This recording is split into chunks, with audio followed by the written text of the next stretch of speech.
Segundo Samuel, capítulo 16. E passando Davi um pouco mais adiante do cume, eis que Ziba, o servo de Mefibosete, veio encontrar-se com ele com um par de jumentos albardados, e sobre ele 200 pães, com 100 cachos de passas e 100 de frutas, de verão e um odre de vinho. Bom, talvez os frutos de verão fossem pepinos ou melancias, é o que alguns estudiosos acreditam ser, né?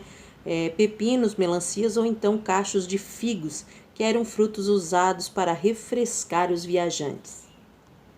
E disse o rei a Ziba: Que pretendes com isso? E disse Ziba: Os jumentos são para a casa do rei, para se montarem neles, e o pão e as frutas de verão para comerem os moços, e o vinho para beberem os cansados no deserto. Então disse o rei: Ora, onde está o filho de teu senhor?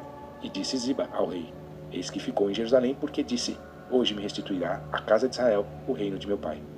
Então disse o rei a Ziba: Eis que teu é tudo quanto tem Mefibosete. E disse Ziba: Eu me inclino, que eu ache graça em teus olhos, ó rei meu senhor. E chegando o rei Davi a Baurim, eis que dali saiu um homem da linhagem da casa de Saul, cujo nome era Simei, filho de Gera, e saindo ia amaldiçoando, e atirava pedras contra Davi e contra todos os servos do rei Davi, ainda que todo o povo e todos os valentes iam à sua direita e à sua esquerda. E amaldiçoando-o Simei, assim dizia: Sai, sai, homem de sangue e homem de Belial. O Senhor te deu agora a paga de todo o sangue da casa de Saul, em cujo lugar tens reinado. Já deu o Senhor o reino na mão de Absalão teu filho, e eis-te agora na tua desgraça, porque és um homem de sangue. Então disse Abissai, filho de Zeruia, ao rei: Por que amaldiçoaria este cão morto ao rei meu senhor? Deixa-me passar, e lhe tirarei a cabeça. Disse, porém, o rei: Que tenho eu convosco, filho de Zeruia?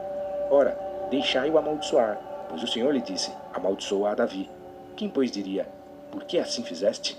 Disse mais Davi a Abissai e a todos os seus servos: Eis que meu filho, que saiu das minhas entranhas, procura a minha morte. Quanto mais ainda este benjamita. Deixai-o que a amaldiçoe, porque o Senhor lhe disse: Porventura o Senhor olhará para a minha miséria, e o Senhor me pagará com bem a sua maldição deste dia. Prosseguiram, pois, o seu caminho, Davi e os seus homens, e também Simei ia ao longo do monte, defronte dele, caminhando e amaldiçoando, e atirava pedras contra ele, e levantava poeira. E o rei e todo o povo que ia com ele chegaram cansados e refrescaram-se ali. Absalão, pois, e todo o povo, os homens de Israel, vieram a Jerusalém, e Aitofel com ele. E sucedeu que, chegando Uzai, o Arquito, amigo de Davi, a Absalão, disse Uzai a Absalão: Viva o rei, viva o rei. Porém Absalão disse a Uzai: É esta a tua beneficência para com teu amigo? Por que não fostes com o teu amigo? E disse Uzai a Absalão: Não, porém, daquele que eleger o Senhor, e todo este povo, e todos os homens de Israel, dele serei e com ele ficarei. E demais disto, a quem serviria eu? Porventura não seria diante de seu filho, como servi diante de teu pai? Assim serei diante de ti. Então disse Absalão a Aitofel: Dai conselho entre vós sobre o que devemos fazer. E disse Aitofel a Absalão: Possui as concubinas de teu pai, que deixou para guardarem a casa. E assim todo Israel ouvirá que te fizeste aborrecível para com teu pai, e se fortalecerão as mãos de todos os que estão contigo. Estenderam, pois, para Absalão uma tenda no terraço, e Absalão possuiu as concubinas de seu pai. Bom, esse conselho de Aitofel impedia qualquer possibilidade de reconciliação entre Davi e seu filho, fazendo então cumprir a profecia de Natã. Foi feito no mesmo lugar que Davi olhou para Batseba, né?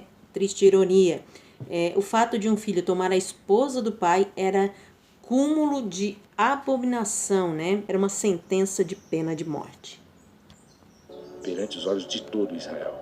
E era o conselho de Aitofel que aconselhava naqueles dias, como se a palavra de Deus se consultara. Tal era todo o conselho de Aitofel, assim para com Davi, como para com Absalão. Bom, queremos encerrar então este capítulo desejando que Deus abençoe a tua casa, a tua vida, a tua família, a tua saúde, o teu ministério, em nome de Jesus. E também aí falando para você não esquecer de deixar o seu joinha aí e também se inscrever se você ainda não é inscrito.